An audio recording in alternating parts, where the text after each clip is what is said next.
Second, if I may, issue I wanted to discuss briefly is this question of a new administration coming in and whether this is an opportunity to reinvent the growth model.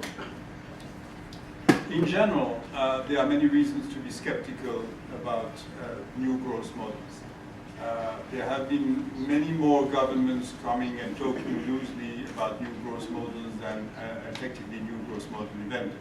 Growth models do not come in every 5 years or even every 10 years, or it's a rare event that somehow a new growth model emerges from a situation, at least from a political change and an economic change. However, it does happen from time to time, and I would venture that maybe we are in one of those moments where experiments in finding growth models are really worthwhile, because the world over they search for reinventing the growth model.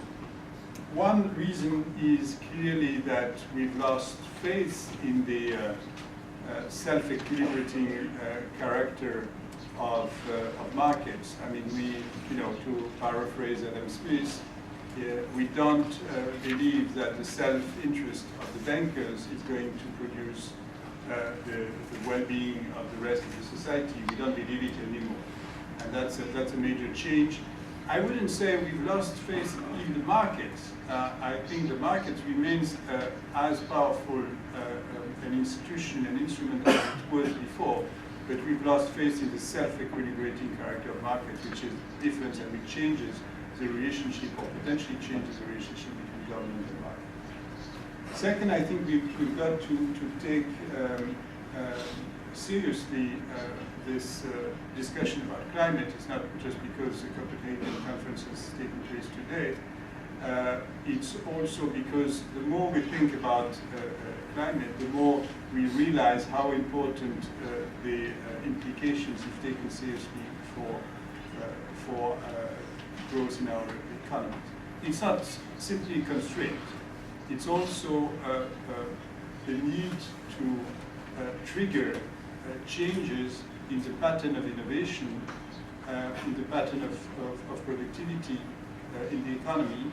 And it's not going to happen spontaneously, because if you take an image, if you have a clean and a dirty sector, at present the dirty sector is much more efficient than the clean sector, because the dirty sector has benefited from so many innovations in the past that it has become extremely efficient. And in order to bring the clean technologies to the level of efficiency of the dirty technology, it's going to require major efforts. And it's just, the gap is too wide for this to happen just by the private innovation. So it needs to be triggered through instruments like carbon tax, incentives to innovate in this sector, which again changes the relationship between government and market. And finally, I would say that the third reason is that the export-led growth model that was so successful in Japan, but in for many other countries, is now in significant trouble. We have a readjustment that needs to take place in the world economy that is extremely significant. We have been able, through the discussion in the G20, to resist protectionism. I think that's a major asset of international discussions. We've been able to coordinate to somehow stimulus responses, but what's ahead of us in terms of the readjustment is a major challenge.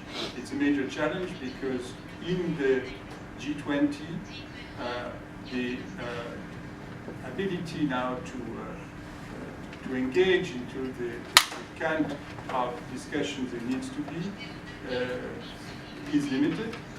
What we're aiming at in the G20 is basically what we haven't been able to make successful at the G7 level, or even within Europe. It's much more demanding.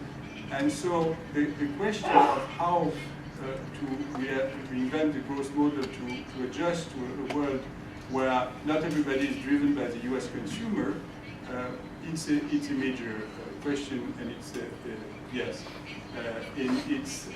it's a challenge for everyone. So again, you can transform that into a question about reinventing the growth model, having a more domestically led growth, something growth that relies more on services.